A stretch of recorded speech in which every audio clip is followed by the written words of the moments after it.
Hello, my name is Eddie Tofpick. I'm Head of Technical Analysis and Senior Markets Analyst at ADM Investor Services International Limited. And here is your weekly technical analysis of Chicago wheat, Chicago corn, and Kansas City wheat. Chicago wheat. The rise of the market back in late April, up through the short medium moving average, currently at 604, the medium moving average currently 598. The March 2021 low at 592 and the combination of the July 2021 high at 609 and a long moving average, currently at 603, as well as through some considerable congestion between September to November last year and again in mid-January to mid-February this year. This was the start of the recent move higher and creation of the early February to late April reverse head and shoulders bottom that gave us the move higher in the first place. If you wanted to pick a date, then the 23rd of April with a clear close over the dark blue neckline, currently at 583, that was the day. I said about this 3 weeks ago, and I quote, "There is enough integrity in this pattern to allow some potential targets for it, topside." Thus, the primary target X would be in the 635 area, which isn't that far away from recent highs. We also have a secondary harder to reach target X1 in the 655 area. Both of these would seem to be doable as they are both under the bright red neckline extension, though target X1 is above the previous double stroke triple top, which makes it that much harder to reach. End of quote. The bright red neckline I refer to is the neckline extension to the small October to November 2020 head and shoulders top, currently at 666.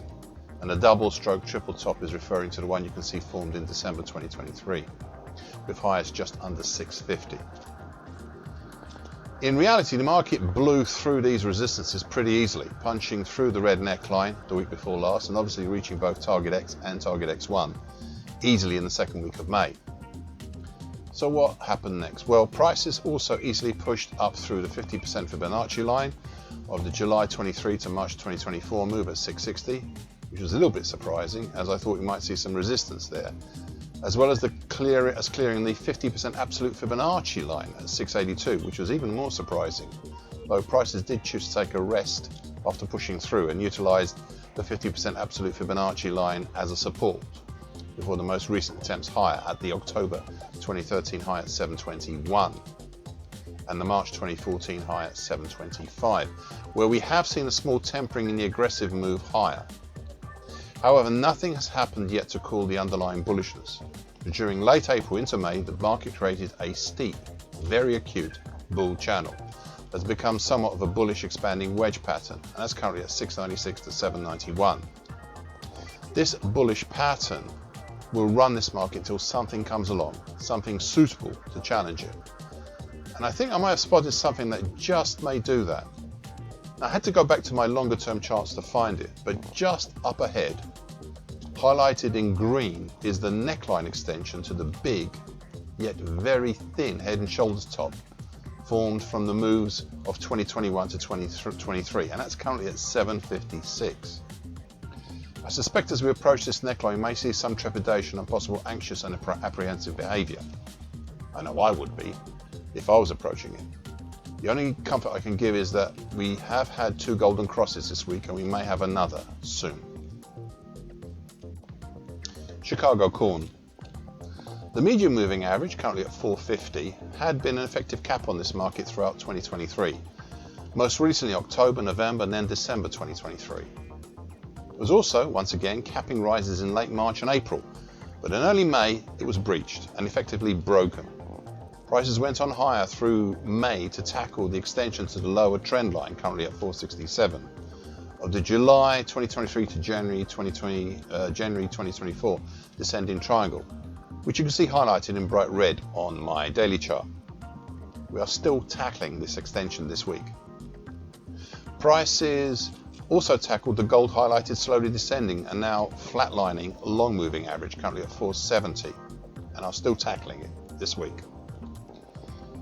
In the course of this move higher, two things became obvious. Firstly, we have a late February to date bullish halfway hesitation with potential up to the 488 area. This level will become significant shortly, and I ask you to please remember it. Secondly, it's provided me with the opportunity to draw a late February to mid-April bullish Andrews pitchfork pattern. It's highlighted on my daily chart in dark blue, and it's a good one. The market has made a show of utilizing the middle time above, currently at 470, and the lower time below, currently at, the upper time above currently at 491, and the lower time below currently at 470, as resistance and support respectively, since the middle of April actually. However, there are some clouds on the horizon. I'm not sure if they're a thunderstorm yet, or just some clouds, but I will refer you to my words of 3 weeks ago when I said, and I quote, "In any try higher is to overcome the combined red trendline extension and gold long moving average. After this, there is a fairly free area overhead until we come to the same old congestion band between 490 to 498 we saw so much of in the middle of last year." End of quote. I said that 488 area would be significant, as this only is the ending of one pattern, but it's the potential beginning of another period of consolidation and congestion. Kansas City wheat. Late last year, we saw the development of a descending triangle from late November 2023 to mid-February 2024, highlighted in purple on my daily chart. 12 weeks ago, we had an attempted breakout below, but prices hesitated, then continues to hesitate, such that what I initially thought we might be a triple or a quad bottom became a quintuple bottom and rectangle pattern.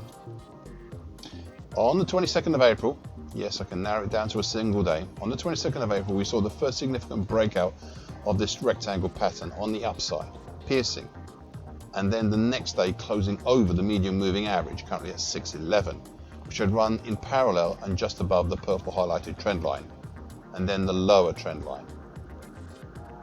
The move higher accelerated over the 38.2% Fibonacci line, the big old 2011 to 2019 move at 618, as well as the January 2015 high at 646, the long moving average currently at 646, the December 2023 high at 677, through some significant resistances between 691 to 707, formed from the 50% Fibonacci line of the 2011-2019 move at 691, the 50% absolute Fibonacci line at 697, and the December 2014 high at 707.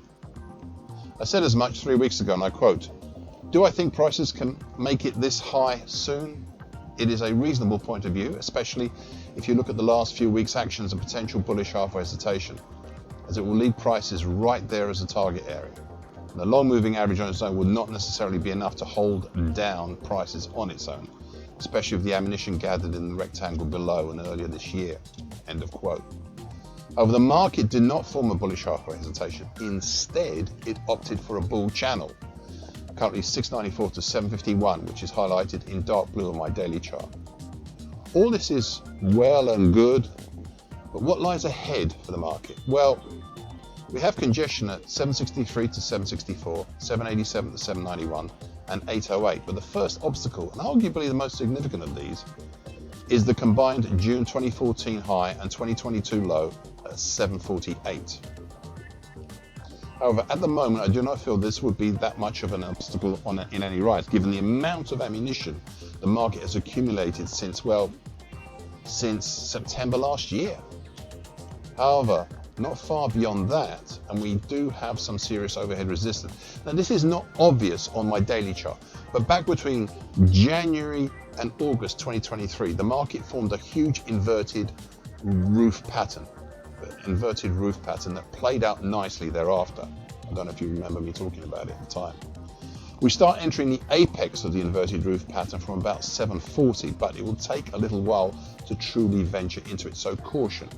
Though I do note the golden cross formed late last week. Thank you for listening. This weekly broadcast gives the essential market patterns and consequences. Please be aware of the risk disclaimer posted both at the front and at the back of this broadcast. Copyright is Eddie Topic and ADM Investor Service International Limited. And here comes the final important bit.